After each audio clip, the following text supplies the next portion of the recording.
ஏலகிரி மலையில் தமிழ்நாடு வணிகர் சங்க பேரமைப்பு மாநில செயற்குழு கூட்டம். வணிகர்களை பாதிக்கும் நடவடிக்கைகளை காவல்துறை தவிர்க்க வேண்டும் தலைவர் விக்ரமராஜா வலியுறுத்தினார். திருப்பத்தூர் மாவட்டம் ஜோலார்பேட்டை ஒன்றியத்துக்கு உட்பட்ட ஏலகிரி மலையில் உள்ள தனியார் விடுதியில் தமிழ்நாடு வணிகர் சங்க பேரமைப்பு சார்பில் மாநில செயற்குழு கூட்டம் நடைபெற்றது. கூட்டத்துக்கு வணிகர்கள் சங்க தலைவர் உத்தமராஜா தலைமை வகித்தார். வேலூர், திருப்பத்தூர், திருவண்ணாமலை உள்ளிட்ட மாவட்டங்களைச் சேர்ந்த வணிகர்கள் கலந்து கொண்டனர். மேலும் இதைத் தொடர்ந்து செய்தியாளர்களிடம் பேசிய வணிகர் சங்க தலைவர் விக்ரமராஜா, தமிழ்நாடு வணிகர்கள் சங்கம் பேரமைப்பின் 44வது மாநில மாநாட்டுக்கு பாரத பிரதமர் நரேந்திர மோடி அழைப்பதற்கான நடவடிக்கை மேற்கொள்ளப்பட்டு வருவதாக தெரிவித்தார். பின்பு தமிழ்நாடு முதலமைச்சர் ஊழலுக்கு எதிராக போராட வேண்டும் என கூறியிருப்பதை வணிகர்கள் சங்க பேரமைப்பு வரவேற்பதாகும். ஊழலை கட்டுப்படுத்த மாவட்ட வாரியாக வணிகர்களை குழுக்களாக அமைத்து விழிப்புணர்வு ஏற்படுத்த வேண்டும் என்று வலியுறுத்தினார். மேலும் சைபர் குற்றங்கள் தொடர்பான புகார்களில் உரிய விசாரணை இல்லாமல் வணிகர்களை காவல் நிலையங்களுக்கு அழைத்து நீண்ட நேரம் காத்திருக்க வைப்பதை குற்றம் சாட்டினார். இதுபோன்ற நடவடிக்கைகளால் வணிகர்களின் தொழில் மற்றும் வாழ்வாதாரம் பாதிக்கப்படுவதாகும்.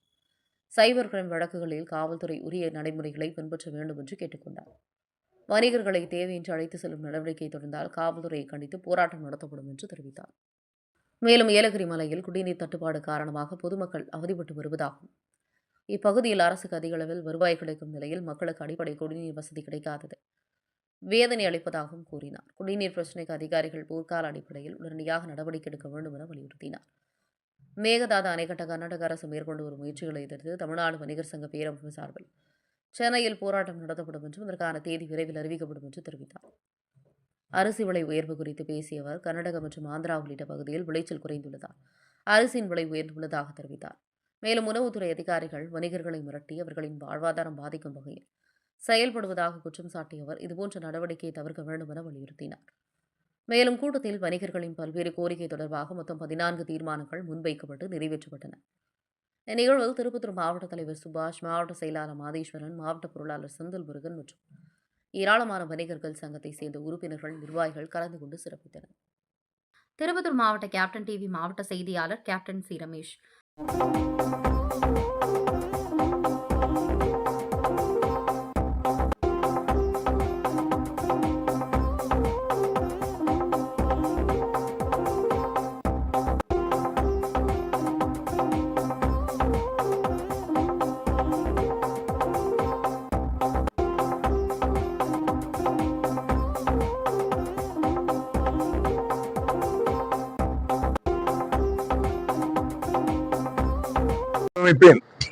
மாநில செயற்குழு கூட்டம் இன்று ஏலகிரி மலையில் நடைபெற்ற கூட்டத்தில் பல்வேறு தீர்மானங்களை எடுத்திருக்கிறோம்.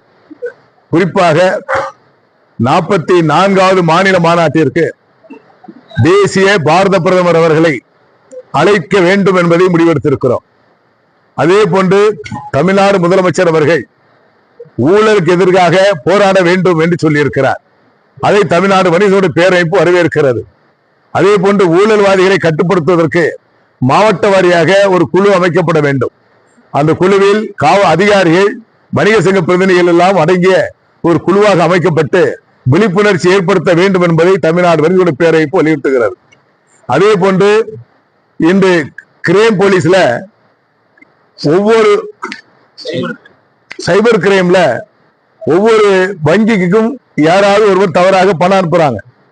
இதை எந்த அறிவிப்பும் இல்லாமல், எந்த சிந்தனையும் இல்லாமல் எங்களுடைய தமிழ்நாடு வணிக சங்க பேரமைப்பினுடைய ஈரோடு மாவட்டத்தினுடைய பொருளாதார கடைக்கு காவல்துறை அதிகாரி செல்லுகிறார். ஒரு உதவி ஆய்வாளர் அவரை அழைத்து வருகிறார். ஏன் அழைத்தது என்பது அவருக்கு தெரியவில்லை. அழைத்துக் கொண்டு ஒரு காவல் நிலையத்தில் உட்கார வைக்கிறார்.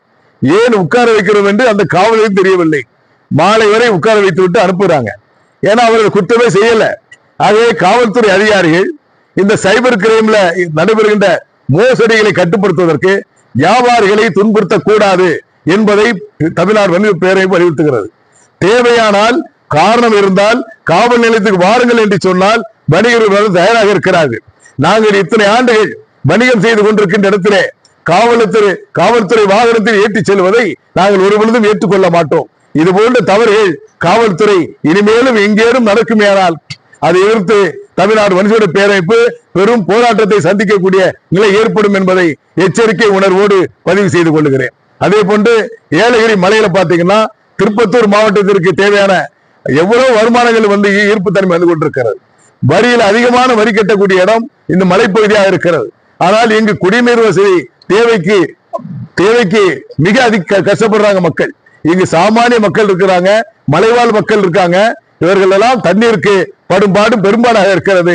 வரக்கூடிய தண்ணீரை கொண்டு வருவதற்கு திட்டம் இருந்தாலும் அரசு துறை அதிகாரிகள் மெத்தன போக்கோடு நடவடிக்கை எடுக்காமல் இருக்கிறார்கள். ஆகவே இங்கு வரக்கூடிய மக்களுக்கு நீர் ஆதாரத்தை பெருக்குவதற்கும் மற்றும் அடிப்படை வசதிகளை பெருக்கி தருவதற்கும் சுற்றுலா தலத்தை வேகமாக முன்னுக்கு கொண்டு வர வேண்டும் என்று சொன்னால் இங்குள்ள அடிப்படை திட்டங்களை வலிமைப்படுத்த வேண்டும். 100 ஏக்கர் இடம் சுற்றுலாத்துக்கு ஒதுக்கப்பட்ட இடம் கூட இன்னும் செயல்படுத்த முடியாமல் இருக்கிறது. இதை உடனடியாக செயல்படுத்திட வேண்டும் என்பதை இந்த கூட்டத்தின் வாயிலாக தெரிவித்துக் கொள்கிறேன். அதே போன்று பொட்டானி கார்டன் திட்டமும் ஏற்கனவே அமல்படுத்திய நிலுவையில் இருக்கிறது. இங்குள்ள நிலுவையில் உள்ள அத்தனை பிரச்சனைக்கும் அரசு போர்க்கால அடிப்படையில் முடிவெடுக்கப்பட வேண்டும் என்பதை தமிழ்நாடு வணிகர் பேரவைப்பு வலியுறுத்துகிறது. கட்டாயமாக மேகதாது அணை கட்டியே தீர்வோம் என்று கர்நாடக அரசு கடுமையாக எச்சரித்துக் கொண்டிருக்கிறது. இதை தமிழ்நாடு வணிக சங்க பேரமைப்பு உன்னிப்பாக பார்த்துக் கொண்டிருக்கிறது. எங்கள் அமைப்போடு ஒருங்கிணைப்பு குழு இருக்கிறாங்க. அனைத்து அமைப்புகளும் இணைந்து சென்னையில நம்ம தலைமை கட்டிடத்தில ஒரு நாள் வருகின்ற வாரத்தில் கூட்டத்தை போட்டு அந்த கூட்டத்தில் தேதி 3 கட்டமாக போராட்டத்தை அறிவிக்க இருக்கிறோம் என்பதை பேரமைப்பு அறிவித்துக் கொள்கிறது. கிலோ 10 15 ரூபாய் ஏறி இருக்கிறது. அதற்கு உதாரணமாக நான் சொல்ல வேண்டும் என்று சொன்னால் கர்நாடக அரசு வரத்து குறைந்திருக்கிறது, ஆந்திரா மாநிலத்தினுடைய அரிசி வரத்து குறைந்திருக்கிறது, தமிழகத்திலே விளைச்சல் குறைந்திருக்கிறது. இன்னும் ஏறக்கூடிய சூழல் இருக்குமே தவிர குறையாது. இதை அரசு கவனமிட்டு விவசாயிகள் நெல் விளைந்த பிறகு மழையிலே வீணாகி விடாமல் அதற்கு படுதா வாங்குவதற்கு 10 கோடி அரசு அறிவிச்சிருக்காங்க. அந்த திட்டத்தை திரும்ப பெற்றுக் கொண்டு உடனடியாக நிரந்தரமான ஷெட்டுகள் அமைத்து தரப்பட வேண்டும். இதை போர்க்கால அடிப்படையில் அரசு செய்யப்பட வேண்டாம். மக்கள் உணவு சம்பந்தப்பட்ட விஷயம். இது படுதாவை கொண்டு போய் விரிச்சு அது ஒரு 10 நாள் வீணா போகும். அது திட்டமிடுவது என்பது அடிப்படை வசதிகளோடு விவசாயிகள் செய்து தரப்பட வேண்டும். விவசாயிகளுக்கு கடன் கொடுப்பது தள்ளுபடி என்பதை விட மீன் குஞ்சுக்கு நீண்ட கத்துக் கொடுங்கள். நாங்கள் விளைவிக்கின்ற காய்கறியாக இருக்கட்டும், பொருளாக இருக்கட்டும், மலிவான நேரத்தில் அரசு ஒரு நியாயமான விலையை நிர்ணயம் செய்து கொள்முதல் செய்து அவர்கள் அரிசி ஒரு கிடங்குகள் அமைத்து குளிர்பதன செய்தி கிடங்குகள் அமைத்து அதை சேமித்து வைத்தால் இந்த காய்கறி விளைச்சலான நேரத்தில் அரசே நியாயமான விலைக்கு விற்பனை செய்யலாம் என்பதை தமிழ்நாடு வணிக பேரமைப்பு வலியுறுத்துகிறது. தமிழக அரசு வந்து லஞ்சத்தை ஒழிக்கிறது கட்டாயமாக, அதாவது லஞ்சத்தை ஒழிப்பதில் முதல்ல இருக்க நாங்க தயாரா இருக்கிறோம். லஞ்சம் அதிகமாக வாங்குற இடமே எங்க வணிகர்களை குறிவைத்துதான் அதிகமாக லஞ்சம் வாங்கப்படும். குறிப்பாக உணவு பாதுகாப்புத்துறை அதிகாரிகள், வணிக வரித்துறை அதிகாரிகள் எல்லாம் வியாபாரிகளை திட்டமிட்டு மிரட்டிதான் லஞ்சம் பெறக்கூடிய சூழல் இருக்கிறது. இதை அப்புறப்படுத்துவதற்கு அரசு முன் வந்தால் நாங்கள் ஒத்துழைப்பு செய்ய தயாராக இருக்கிறோம். ஆகவேதான் மாவட்ட வாரியாக ஒரு கமிட்டி அமைக்கப்பட வேண்டும் என்பதை வலியுறுத்தி இருக்கிறோம். அதை வரவேற்கிறோம். நாங்கள் கரண்ட் பில்லு உயர்த்த மாட்டோம் என்று சொன்ன அரசு இந்த அரசு கடுமையாக உயர்த்தி இருக்கிறார்கள். ஏறக்குறைய 85 விழுக்காடு மக்களுக்கு மின்சார கட்டணம் 1க்கு 2 மடங்கு 3 மடங்கு உயர்ந்திருக்கிறது. ஏன்னா யாருக்கு உயர்வுங்கிறதே தெரியாது, யாருக்கு ஒரு யூனிட்டுக்கு எவ்வளவு ரேட்டுங்கிறது தெரியாது. இந்த கெட்டவில்லை என்று சொன்னால் 4 பீச பிடிக்கிறாங்க. இதுக்கு பயந்து வட்டிக்காவது கடன் வாங்கி அதை கட்டிக்கிட்டு இருக்காங்க. இதை அரசு மறுபரிசீலனை செய்யும். உங்களுடைய வாக்குறுதி போன்று உயர்த்த மாட்டோம் என்ற சொல்லுக்கு இணங்க அதை உயர்த்துவதை திரும்ப பெற வேண்டும். அதே போன்று கட்டிட வரி விதிப்பும் நிறைய கட்டிடங்கள் மீண்டும் அளக்கப்படுகிறது. அதையும் தவிர்த்து வியாபாரிகளையும் பொதுமக்களையும் இந்த சூழலுக்கு ஏற்ப நிம்மதியாக வாழ வழிவகை செய்யுங்கள் என்பதை நாங்கள் கேட்டுக்கொள்கிறோம்.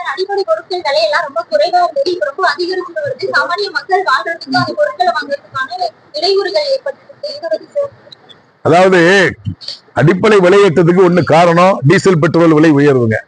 அது இன்னைக்கு பாத்தீங்கன்னா போர் நடந்துகிட்டு இருக்கு. அங்கிருந்து கச்சா எண்ணெய் விலை ஏற்றிக்கிட்டே இருக்காங்க. அதற்கு ஏற்ப டீசல் பெட்ரோல் விலை உயருது. இதற்காக தான் நாங்க மத்திய அரசு கிட்ட கோரிக்கை வச்சோம். தோல் கட்டணத்தை திரும்ப பெறுங்கன்னு சொன்னோம்.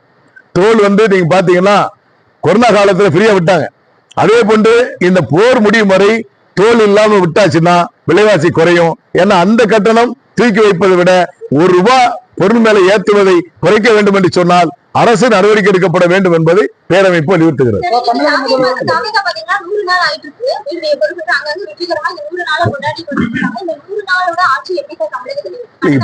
இப்போ ஆட்சி பரிசீலனை பண்ணலாம் சொல்ல முடியாது. மினிமம் ஒரு 6 மாசம் ஆகணும். ஆன பிறகுதான் நடவடிக்கைகள் எப்படி இருக்குன்னு பார்க்க முடியும். எங்களை பொறுத்தவரையிலே அரசு சீராக செயல்படுகின்ற பொழுது லஞ்ச லாபத்தை குறைப்பதற்கு ஆயத்த பணி செஞ்சிருக்காங்க. அதுக்கு நாங்க வரவேற்பு தெரிவிச்சுக்கிட்டோம். இரண்டாவது, இந்த அரசாங்கம் விவசாயிகளுக்கு முக்கியத்துவம் கொடுப்பது போன்று வணிகர்களுக்கும் முக்கியத்துவம் தரப்பட வேண்டும். இந்த வணிகர்கள் தான் இந்த நாட்டின் முதுகெலும்பு என்பதை நான் அதுக்கு தெரிவித்துக் கொள்கிறேன். தமிழக முதல்வர் வந்து பட்ஜெட் அறிவிச்சாங்க.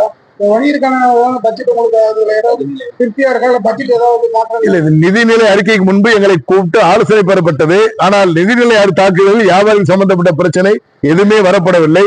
குறிப்பாக ஓசூர் இந்த பகுதிகள் எல்லாம் லைசன்ஸ் கட்டணம் ஒன்றுக்கு பல மடங்கு உயர்த்தி கேட்பதாக தகவல் வந்து கொண்டிருக்கிறது. அதற்கு தேவையான ரெக்கார்டை கேட்டிருக்கிறோம். அந்த நிலைப்பாடை அரசு தவிர்க்கப்பட வேண்டும். எங்கள் லைசன்ஸ் என்பது அடையாளம் தான். இது அரசுக்கு வருமானமா நீங்க பார்க்க கூடாது. எங்களுக்கு ஒரு அடையாளமாக வைத்துக் கொண்டு கட்டணத்தை உயர்த்தக்கூடாது என்பதை தெரிவிச்சுக்கிறோம்.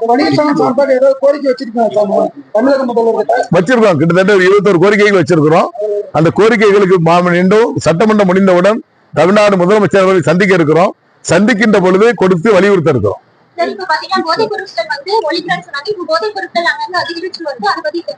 இல்ல, போதை பொருட்களை ஒழிக்க வேண்டும் என்று சொன்னால் புதிய சிறப்பு சட்டம் ஒண்ணு நிறைவேற்றணுங்க. ஏன்னா போதை ஆசாமிகளை காட்டி கொடுத்தால் தாக்கப்படுறான், போதை ஆசாமிகளை காட்டி கொடுத்தால் கொல்லப்படுறான். அப்ப எப்படி போதை ஆசாமிகளை காட்டி கொடுப்பாங்க? இது காவல்துறைக்கு நன்றாக தெரியும். போதை யார் யார் விற்பனை செய்கின்றார்கள், எங்க கிடைக்கல நன்றாக தெரியும். காவல்துறை அதிகாரிகள் அப்பழுக்கற்ற அதிகாரிகளை கணக்கிட்டு அவர்களை கடுமையான நடவடிக்கை எடுக்கப்பட வேண்டும் என்று நடவடிக்கை எடுத்தால் மட்டும்தான் போதை கலாச்சாரம் ஒளியுமே தவிர இவர்கள் போதை ஒழித்து விடுவோம் என்று கையை கெட்டிக் கொண்டிருந்தால் ஒழிக்காது, கட்டாயம் வளர்ந்து விடுவார் இருக்கும். இதை ஒழிக்க வேண்டும் என்று சொன்னால் முழுமையாக காவல்துறை அதிகாரிகள் அதை பயணம் செய்ய வேண்டும். காவல்துறைக்கே ஒரு இடர்பாடு அது மூலம் ஏற்படுமே ஆனால் அதற்கு அரசு காவல்துறை மீது நடவடிக்கை எடுக்காமல் இந்த சட்டம் ஏற்றப்பட வேண்டும் என்பதை தமிழ்நாடு வணிகர் பேரமைப்பு வலியுறுத்துகிறது. அதே போன்று நீங்க பாத்தீங்கன்னா யார் யார் போதை வசதி விற்கிறாங்க நல்லா தெரியுங்க. அவங்க சொத்தை என்ன செய்யணும்? பறிமுதல் செஞ்சிடணும். அது அரசுடன் ஆக்கப்பட வேண்டும். இந்த நிலைப்பாடு எடுக்கணும். அதே போன்று நிறைய எம்எஸ்சி மானியங்கள்லாம் இருக்கு. மானியத்தை முறையா வியாபாரிகளுக்கோ மக்களுக்கோ தொழில் உற்பத்தி செய்ய கொடுப்பதில்லை. இதை எளிமையா கிடைக்கக்கூடிய சூழ்நிலை இந்த அரசு உருவாக்கப்பட வேண்டும். அப்படி ஆனாதான் வெளிநாடுகளை முதலீடு சேர்ப்பதை விட உள்நாட்டு மூடி இருக்கின்ற பல்வேறு நிறுவனங்களை திறப்பதற்கு அரசு முயற்சித்தாலே நம்ம ஊர்ல விளைச்சல் அதிகமா இருக்கும். நம்ம ஊரே தேவைக்கு அதிகமான தண்ணீரை ஏற்படுத்தக்கூடிய வாய்ப்புகள் இருக்கிறது. இதையெல்லாம் அரசு சவாலாக எடுத்துக்கொண்டு செயல்பட வேண்டும் என்பதை தெரிவித்துக்கிறோம். தமிழர்கள் 3 பேர் சுட்டுக் கொல்லப்பட்டிருக்காங்க. அது சம்பந்தமா சட்டசபையில பேசினாங்க. அதுக்கு கர்நாடக முதல்வர் டாட்டாவை வயசு இருக்காரு. இது தமிழ்நாடு அரசு தலையிடக்கூடாது, உங்க வேலையை போய் பாருங்கன்னு ஒரு பதில் சொல்லியிருக்காரு. அது சரியான முறை கிடையாது. நம்ம மக்கள், நம்ம தமிழ் மக்கள் ஒரு இடத்துல பாதிக்கின்ற பொழுது தமிழ் உணர்வோடு நாம் எதிர்ப்பு தெரிவிப்பது வழக்கம். கட்டாயம் எதிர்ப்பு தெரிவிப்போம். இதை எங்க வேலை பாருங்க, உங்க வேலை பாருங்க என்று சொல்லக்கூடாது. ஒரே நாட்டு தான் நம்ம நாடு, தேசிய ஒருமைப்பாடு உள்ள நாடு. எங்களுக்குள்ள விபரீதங்களை ஏற்படுத்தக் கூடாது என்பதை தமிழ்நாடு வணிகர் பேரவை வலியுறுத்துகிறது. நீதிமன்றம் மூலமாக தான் அவங்க நடவடிக்கை எடுக்கணும். நியாயமா இருக்கணும் நடவடிக்கை.